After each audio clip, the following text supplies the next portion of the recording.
welcome to Canadian Politics is Boring.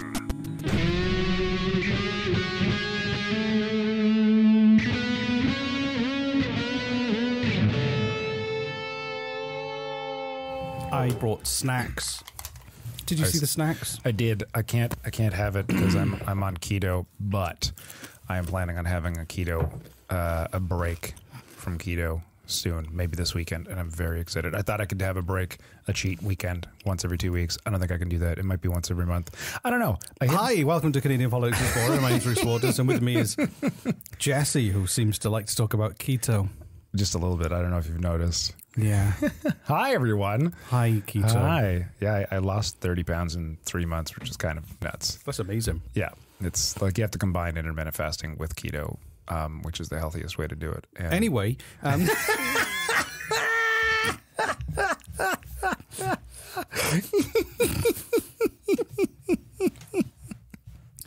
I can't help myself. I can't shut up about it. I don't know what's wrong with me, Reese. I don't know.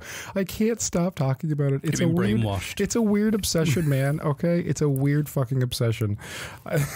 can we talk? Do you want to talk about this episode? All right. Do you know what I've noticed there's a distinct lack of in all the political coverage during this election? Nudity. Fun facts. Is this going to be an episode of fun political facts? Yeah. Okay, listener. You ready for some fun facts? Reese's face looked exactly as you pictured it when you heard it. Okay, like it was a grin ear to ear. It was amazing. Okay. I'm now as excited as you are. Can you guess? We're just jumping right in. We're not even doing small talk. No, all right, small talk. How are you? I'm pretty good. Cool. I'm really excited to have apple crisp and ice cream and some pizza this weekend. Nice. That's what I was going to talk about. Was But just I'm all gonna the have- stuff that I haven't been. But I'm looking forward to eating garbage, absolute garbage. I'm having wood-fired pizza tomorrow. Going up to the Annapolis Valley for some wood-fired pizza. Oh, that sounds really good. Oh my god, And drinking some wine, and then it'd be nice. that sounds like a really. Kids are in school, so right. grown-up time. Okay, yeah, pizza and wine. Yeah. Oh, don't have wine with pizza, man. No, you want some like fucking, just like 18-year-old Lagavulin, just like single malt Scotch. Just I can't drink whiskey. really. No, it just me. I'll just honestly. If Oh, you told me this before you fall asleep. Is that right? No. Like- I'll tell you what happened. Yeah. There's a mahogany room with a big fire and a nice leather chair with books, and I'm sat there with a fine whiskey. Has this actually happened? And I'm sat there with a fine whiskey, and Yeah. maybe I'm holding a cigar. I haven't lit it because the cigar will give me the same reaction as the whiskey. And I look sophisticated, and I take a sip, and I savor the smell and all this kind of thing. Yeah. And then I just vomit all over myself. Are you serious? Yeah. Has this happened? With Well, not that scenario. Oh, not but that specific scenario. That's I too once bad. did a film shoot with this man who had a chain of hair salons, and at the end of it, he was like, "Come with me," and he bought me a glass of whiskey, and that one glass of whiskey cost it would have been like $100. Jesus, for the And- glass. For the one, no, well, the drink inside the glass. I didn't Well, get to yeah, keep the okay. glass. Thank you. Wah, wah. And, That was bad. and, I realized how bad the joke was and he was- halfway through my and it was an laugh. amazing gesture. I mean, he Yeah. had loads of money. He Right. had like 2 Porsches. But anyway, he was like, "Hey, it's been a good shoot. Have this." Oh my god, I would have fucking loved it. Are you kidding me? And I smelt it, and I was like, "Fucking hell! I'm gonna have to drink this in front of him, Oh my pretend I'm having a God. great time." That would have been amazing. So I was like, it's a very good year. It's a great vintage. And then by the time I got halfway through it, I could just feel my stomach churning. Really? And I was like, "Excuse me." So And, hold on, what is it? All alcohol or just specifically whiskey? Just spirits. Spirits in and general. spirits in general. So, Apart from rum, I can drink rum. you can drink rum, I but love not rum. anything else. That's Weird. So that is Whiskeys weird. and stuff. And then and then That's very weird. and then You can drink and then, wine, and then I went beer, back. I and rum. emptied the contents of my stomach. I went back. I had another round, and then I Oh, wow. And then I tried to, and I went back to the bathroom after I finished the glass, and then was just nothing was coming up. And but I did it. Congratulations. I did it, and he didn't waste his money. That's for sure. Well, this is great small talk. This is a great small talk. Are you kidding me? Oh my god! Yeah, I'm trying to. As The I most think of- expensive drink I've ever drinking and ever drunk, and it didn't stay down for more than 2 minutes. That's amazing. Wow. I know that Nova Scotia is the Maritime, not Nova Scotia, sorry, the Maritime provinces is known for their drinking. Like we're known for kitchen parties. We're known for, we can hold our own with booze, but that's just kind of like, and the reputation is accurate. It's true. We are big drinkers down here, which isn't something, necessarily to be proud of, just kind of a fact. What is the culture like in Wales? It's just, same heavy drinking. Is it? It's the same, is it? Yeah. Yeah, but it's largely like I can drink beer, cider, and wine. I can drink loads of that and be absolutely fine. Like you can. Yeah. Oh. Okay. I could sit and drink beer all day and just be quite happy and be fine, and could do a crossword puzzle and be okay. Whiskey and other spirits. Wow, weird. So that's my go. When I was I learned how to drink when I was in my early 20s. I was because you can't drink till you're 19. Yeah, unless you're in Quebec, then you can drink at 18. See, because I used to get served on an off license near my home when I was roughly about 14. Oh, wow. Goodness. So it wasn't legal. It's just that we were their best customers. There are a lot of air miles. That's amazing. 14. I didn't drink until I was 21 out of choice. I just didn't really feel like it. But when I did, spirits are my go-to. I love whiskey. I fucking love a good peaty single malt scotch. And I like rum and I like all the other stuff. If you're a listener, you want to send Jesse some whiskey. Yeah. I'm actually taking a nice long break from the whole thing. But I'll hold on to it and Did you see the bottle of whiskey in our office? The Lagavulin, yeah, I did. It was great. That's from, I had Lagavulin once. It's the scotch of choice on the show Parks and Recreation. A friend of our company gave her as a housewarming gift to the office. And that's expensive. That's like $140 bottle. I know, but I don't like it, and I have to pretend to drink it. But real quick, a little side story of why I don't mix either. Like I won't take spirits and mix it with like rum and Coke. That just tastes like Coke gone bad. Honestly, like it does. Right? So like if I'm drinking rum, whiskey, vodka, whatever, I'm doing it straight. And I learned how to drink that when I was at my friend Mike's when I was growing up. Him and I were best friends when we were growing up, and we'd hang out in his basement. And his parents would be upstairs in the kitchen, and the basement would be like a rec room. And around the corner of the basement was this cold food storage room that they had. Okay, where they'd put their pasta and their beans and their lentils, and they had giant bottles of hard liquor there that they hardly ever fucking touched. It was always there, always untouched. Now and then on like, I don't know, fucking Boxing Day, they'd have a sip or something, right? So Mike and I would be watching TV and we'd be, suddenly we'd hear like dishes being going on upstairs and like, okay, they're making a lot of noise upstairs. Okay, it's time to go. Ready? 3, 2, 1. Okay, go. And we'd like hurriedly sneak around the corner into the cold food storage room. And I'd open the door and I'd lift it so it wouldn't creak or anything, and we'd stop and we'd listen. Dishes are still going. Okay, go. And I'd grab this fucking giant bottle of vodka and I'd pass it to Mike. And I'd reach down and I'd grab this giant bottle of rum, right? And we had no time. We couldn't mix. We couldn't go upstairs and get glasses. We couldn't take our time. So we had to unscrew it and then just kind of fucking chug it. Not like the whole bottle. So that's how you learned to drink. That's how I learned to drink. Yeah, was like, and then like we'd screw them back on, put them back in, close the door, run back, and then we'd sit down. We'd just be drunk and watching TV. And this is like, we weren't 14, right? But we weren't 30 either, right? Like so. So funny. Anyway, so great small talk. I'm sure I'll get an earful of that from Mom about that. Yeah. Yeah. Jesse was really bad. You're going to be grounded. Yeah. I know you're like, what, 41? 42. 42, Thanks you'll be grounded. Thanks for You don't look a day over 41. Yeah. I'll take it. Well, I recently turned 37, so. You look great. Thanks. Yeah. I don't feel it. I'm joking. All right, so fun fact number one. Fun fact number one. This one's about Justin Trudeau. I've got a bunch of facts about the three main party leaders. Baby eating. Right. In 1972, at a state dinner, President Richard Nixon predicted that young Justin would one day follow in his father's footsteps, toasting to the future Prime Minister of Canada. Wow. So Nixon... That's really cool. It's fun. I told you these facts are fun and they're cool. There we go.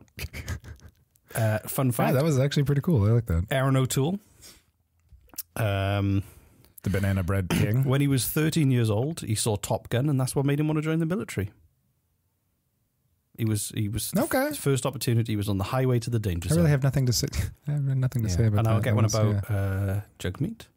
So I love that name.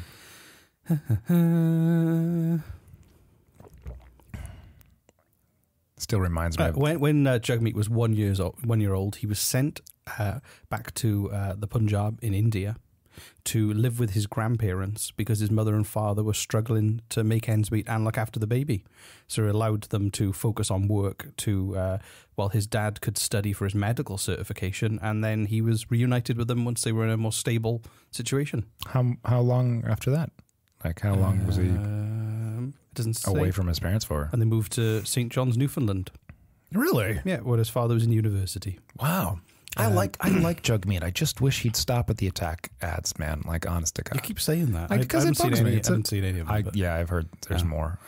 Fun fact, back to Justin. Okay. When he moved into How many of these fun facts do we have, by the way? loads. When he moved into the Prime Minister's office, he brought in his father's desk. His old time Aww. old Papa's desk. Oh, that's kind of sweet. Another fun fact. Yeah. Do-do-do-do-do. Aaron O'Toole's father That's that's weather. was upper management for General Motors Canada. That's a fun fact about Aaron. Huh. Okay. Yeah. Another fun fact about Jugmeat. So when he was growing up in Newfoundland, he learned English in Newfoundland, and he was, wow. but growing up they called him Jimmy. What a place His to learn. friends would call him Jimmy. Yeah, that sounds about right, honestly. No, really, that's something Newfoundlanders would do. Your name is what? We're just going to call you Jimmy. We're gonna call you Jimmy. Justin Trudeau, he raised $1,900 for liver disease by performing a partial striptease at the What a Girl Wants Gala in 2011. Okay, let's back up. Say that again. Do you have any more information on this? He Or is it performed a just partial striptease. Yeah. So apparently he's known for his abs, and he kept things He's known for his abs. he kept things PG and only stripped down to his tank top.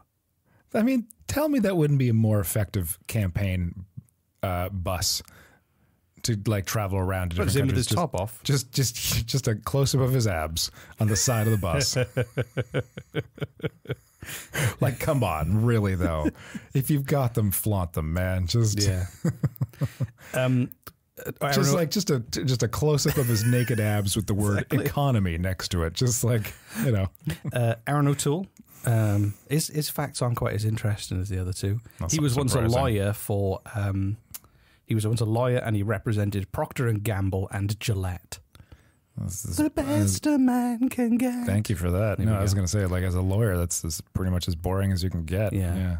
Somebody said What's something Procter mean and about Gamble? our Is raise. that what is That's Procter? an an accounting accounting firm or something? They make like shampoo and stuff, I think. Yeah. Procter and Gamble. Okay, yeah. Yeah. Didn't work for him. Oh golly, Jesse, I've got some great news. We've had a fresh delivery from the ad man. Gee whiz, Reese, really from the ad man? Smell them, they're fresh. The ads.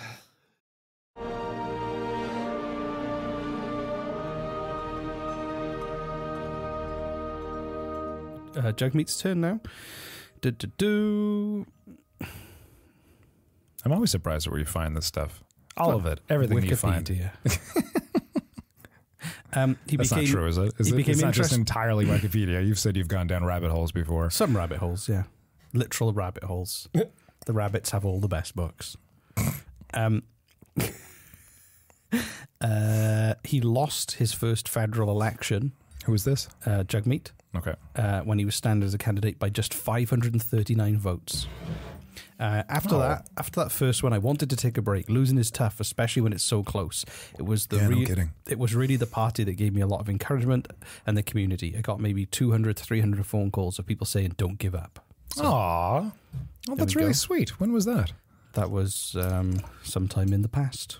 I've scrolled past it Thank now. you. Yeah, scroll past. It's impossible to go back and see. Yeah, it's too late. May 2011, the federal election. Another one about Trudeau.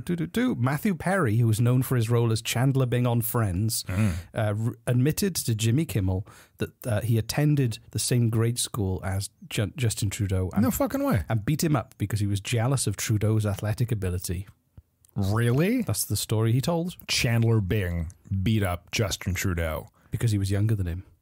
And that's amazing. What? Oh my God. Well, that's another thing you got to put on your campaign bus, Trudeau, buddy. Yeah. Okay, your I abs. lost a fight to Chandler Bing. Yeah.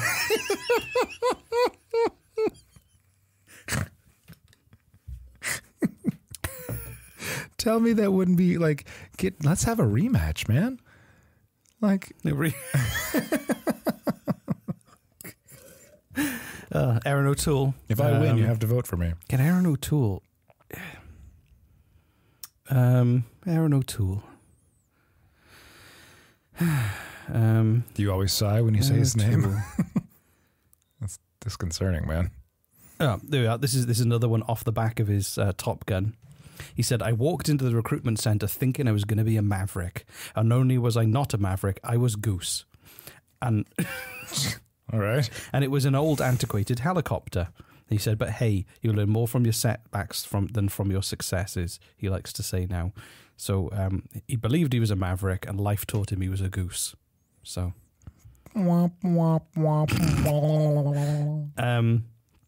Jugmeat. Yes. That was my little sting, and I'm trying to find. Do you have to say that now every time you say his name? That is a sting. Jugmeat. I'm trying to find it. I'm trying to find this. There was just one little cool thing. Thank you for putting up with this, listener. I'm going to cut I'm this sure out. this is really fascinating.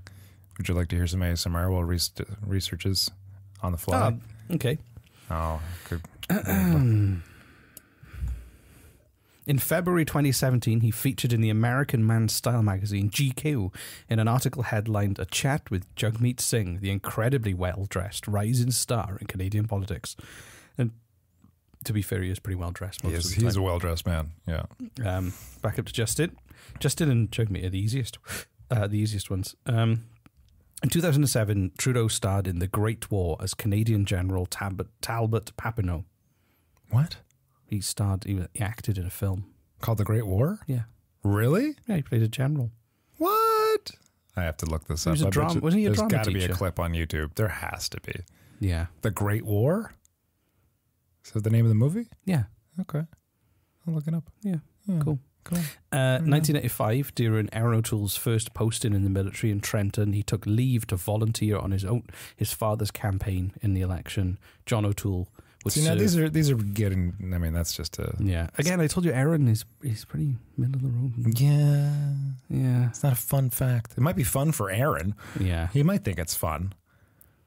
Yeah. Fucking hell. I swear to God, if the Conservatives win only because the Liberals lose and Aaron O'Toole becomes our fucking Prime Minister, are you kidding me? Well, I mean, Like- he isn't it's hard to find some fun facts about him. So, do you want someone who has literally 2 fun facts about them being Prime Minister? I didn't think so. When he was a provincial representative, Jagmeet was well known for arriving in his red BMW Z4M coupe. He had a folding bike, colourful bespoke suits, colourful turbans, and became one of the most recognisable members of the Ontario legislature when he was a younger man. Neat. Back up to Justin. Okay, I think this is coming to a natural conclusion. This This has got to be fascinating for a this listener. one actually, this one I found quite interesting. Okay. So Justin Trudeau's mother Margaret, who we've talked With their about, famous pizza bagels. pizza bagels. We've all talked about. She suffered from bipolar disorder, Oh. and I found an interview with him talking about it. Justin Trudeau. When he I mean, Okay. so he was when he was kid, he was dealing with his mother suffering from bipolar, and also she used to self-medicate as well, and With what? not tablets. I don't know. I can't remember. I can't remember the details. I'm not going to say she's, but anyway, he said that she self-medicated. Okay. And also that her bipolar disorder affected his life, and he supports mental illness treatment for all. I thought that was quite sad story. That is sad. And to come back to Aaron O'Toole as well, Are we going to end on Aaron O'Toole? Really? No. But he also had tragedy. His mother died of breast cancer when he was only 9. Oh, that's sad. That's But sad. his father did remarry, and he was the oldest of quite a big family then. So, his mother had worked with a lot of the Vietnamese refugees who we talked about during our spy series. Remember the he said that she instilled a sense of service in him. So I thought that's actually an interesting one, to be fair to Aaron. Yeah.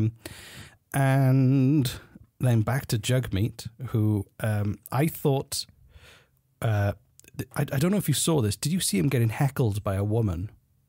I did, yeah, because and she got it wrong. She said that he was supported Sharia law and was in bed with the Muslim Brotherhood. Right, because he wore a oh my God, what is it called? A turban, and she just assumed that he was of a certain religion and had certain beliefs, and she was dead wrong. But like it was, but he was very calm during the entire procedure and was like calming his followers down too, from what I also was saying to her, we love you, we appreciate you, and she kind of like, it freaked her out because I think she was trying to cause the scene, and he just, of course, they all love bombed her. And also he was love bomb, but he was praised for not responding to Bush's claim he was a Muslim. He didn't go, I'm not a Muslim, I'm a Sikh, because he said, I didn't answer the question because my response to Islamophobia has never been, I'm not Muslim, which I think was a great. In that moment, he showed some real humanity, some character. And there was an interview. I found an interview with that woman, the heckler Jennifer Bush, afterwards, where she was where she was actually going, I know he's not a Muslim, but he still believes in Sharia law, and he's still in bed with the Muslim Brotherhood. It was just nonsense. No, she's doubling down on her beliefs. Yeah. We've talked about that many times on the show before, where your beliefs are so emotionally ingrained in the facts that you think you know, and when those facts turn out to be not true, it hurts you on an emotional level, and so you just fucking double down on your beliefs anyway, even though you've just been proven wrong. It's a weird fucking psychological fucking thing. Those are my facts, and you won't hear facts like that in the mainstream media during election coverage. No, you won't. I like those. I think we should do more stuff like that. That's all of them. Fun fact. There are no more. There's no more done? Okay. If you've got any fun facts about Trudeau or Jugmeat or Aaron, let us know. Okay. Yeah. Yay. JT, EO, or JS, let us know. I have a really interesting call to action for our listeners. Okay. I came up with it on the way home a little while ago. So here's our here's what we're gonna do. As long as Reese is on board with this, I think you will be. Am I? I think you will be. Am I? It's not overly sexual, so it's okay. Let's see where this is going to go. Jesse's mother's listening. Jesse's mother, I'm on your side on this. Okay, so me and your mother just folded our arms. Let's see how this goes. This could go, like, we might not get any responses. People might love this. Who the fuck knows? Leave us a review on Apple Podcasts.